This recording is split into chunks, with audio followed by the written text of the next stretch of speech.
Sir, நீதிமன்ற தீர்ப்புகள் அதை விமர்சிக்கின்ற உரிமை யாருக்கும் கிடையாது. நீதிமன்ற தீர்ப்புகள் என்னவோ அந்த தீர்ப்பு தான். அதை நாங்கள் சரியா தப்பா அப்படின்னு விமர்சிக்கின்ற உரிமைகள் தனி மனிதர்களுக்கு கிடையாது, வழக்கறிஞர்களுக்கு தான் உண்டு. அது அவங்க உச்சநீதிமன்றத்தில் வழக்காடும் போது தான். எனவே எந்த தீர்ப்பையும் எந்த கண்ணோட்டத்தையும் கொண்டு நாம் பார்க்க முடியாது. இல்லைண்ணே, அதை அந்த தீர்ப்பை வரவேற்கிற சூழல் இருக்குன்னா அந்த ஏற்கனவே விடுதலை செஞ்சதை ரத்து பண்ணியிருக்காங்க, எப்படி பார்க்குறீங்க?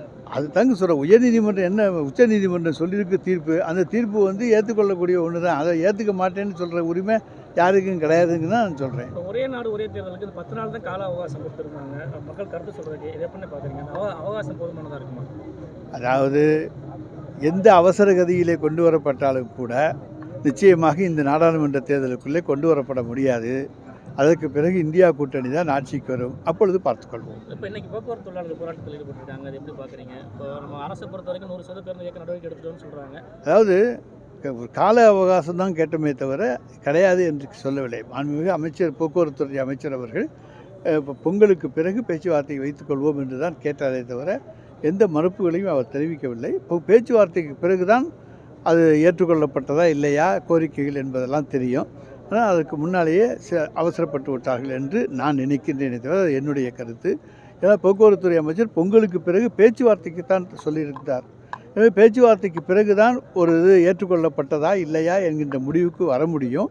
எனவே இங்கே பேச்சுவார்த்தை என்பதை ஆரம்ப கட்டத்திலேயே முடிந்துவிட்டு தொழிற்சங்கங்கள் அறிவித்திருப்பது வருந்தத்தக்க ஒன்று. அதிமுக காலத்திலேயே முதலீட்டாளர் மாநாடு நடந்துச்சு. இப்போ நம்ம இது மிகப்பெரிய வெற்றிகள். இந்திய துணைக்கண்டத்திலேயே இத்தகைய சிறப்பு மிகுந்த உலக முதலீட்டாளர்கள் மாநாடு நடந்ததாக வரலாறு கிடையாது.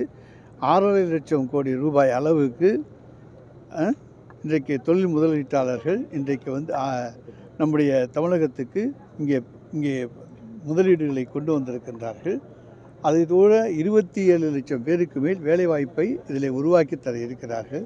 எனவே இது படித்த இளைஞர்களுக்கு ஒரு பொற்காலத்தை உருவாக்குவதற்காக மாண்புமிகு தமிழ்நாடு முதலமைச்சர் அவர்கள் எடுத்துக்கொண்ட நடவடிக்கைக்கு கிடைத்திருக்கிற மிகப்பெரிய வெற்றி உலக முதலீட்டாளர்கள் மாநாடு என்பதை தெரிவித்துள்ளேன். தமிழ்நாடு அரசு அண்ணாமலை விமர்சனம் செஞ்சுட்டு இருக்கிறதுல ஒன்றிய அமைச்சர் பியூஷ் கோயல் என்ன சொல்லியிருக்காருன்னா, தமிழ்நாடோட முன்னேற்ற பாதைக்கு முதலமைச்சர் எடுத்து செல்றாங்க, நேற்று புகழாரம் சொல்லியிருக்காரு, எப்படி பார்க்குறீங்க?